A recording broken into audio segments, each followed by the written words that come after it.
ലോകത്തിലെ ഏറ്റവും വലിയ മ്യൂസിയങ്ങളിൽ ഒന്നാണ് റഷ്യയിലെ ഹെർമിറ്റാഷിലുള്ളത്. ഏകദേശം 27 ലക്ഷത്തോളം കാഴ്ചവസ്തുക്കൾ അതിലുണ്ടെന്നാണ് അധികൃതർ അവകാശപ്പെടുന്നത്.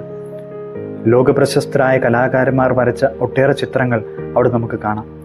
അതിൽ വളരെ ശ്രദ്ധേയമായൊരു ചിത്രമാണ് ഡച്ചുകാരനായ റെംബ്രാൻഡ് തൻ്റെ ജീവിതത്തിൻ്റെ അവസാന കാലഘട്ടത്തിൽ വരച്ച ധൂർത്തപുത്രൻ്റെ തിരിച്ചുവരവ്, the return of the prodigal son. നഷ്ടപ്പെട്ടുപോയ മകനെ ഓർത്ത് മനം നൊന്ത് വിലപിക്കുന്ന ഒരപ്പൻ, പന്നിക്കൂട്ടത്തിൽ നിന്നും മടങ്ങിയെത്തി അപ്പൻ്റെ മടിത്തട്ടിലേക്ക് തളർന്നു വീണ് കിടക്കുന്ന മകൻ, അവൻ്റെ മറിഞ്ഞ് കൊഴിഞ്ഞ് ചിതറിക്കിടക്കുന്ന മുടി, കീറി നാറിയ വസ്ത്രം, പൊട്ടിപ്പറഞ്ഞ ചെരുപ്പുകൾ. ആ വിരൂപ മനുഷ്യനെ അപ്പൻ മാറോട് ചേർത്ത് അമർത്തി പിടിച്ചിരിക്കുന്നു. ഈ രംഗം കണ്ട് ഇരു പാർശ്വങ്ങളിലുമായി അന്താളിച്ചു നിൽക്കുന്ന 4 സേവകന്മാർ. റെംബ്രാൻഡ് മഷി പുരട്ടി തെളിയിച്ചെടുത്തതാണെങ്കിലും അതാദ്യം വരച്ചു കാണിച്ചത് യേശുവാണ്. കാലദേശങ്ങൾക്കതീതമായി ഒളിമങ്ങാതെ നിൽക്കുന്ന ചിത്രം.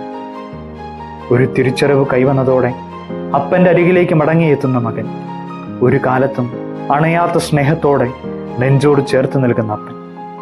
ധൂർത്തപുത്രന്റെ ജീവിതം നമ്മെ പഠിപ്പിക്കുന്നത് വഴിതെറ്റിയാലും വഴിയരികിൽ മകന്റെ തിരിച്ചുവരവനായി വിരുന്നൊരുക്കി കാത്തിരിക്കുന്ന ഈശോയുടെ സ്നേഹമാണ്. നമ്മുടെ ജീവിതത്തിലും വഴിതെറ്റിപ്പോകുമ്പോൾ ഞാൻ ഇങ്ങനെയല്ല ജീവിതം ജീവിച്ചു തീർക്കേണ്ടതെന്ന് തോന്നുമ്പോൾ നമുക്കും തിരിച്ചു നടക്കാം ഈശോയുടെ സ്നേഹത്തിലേക്ക്.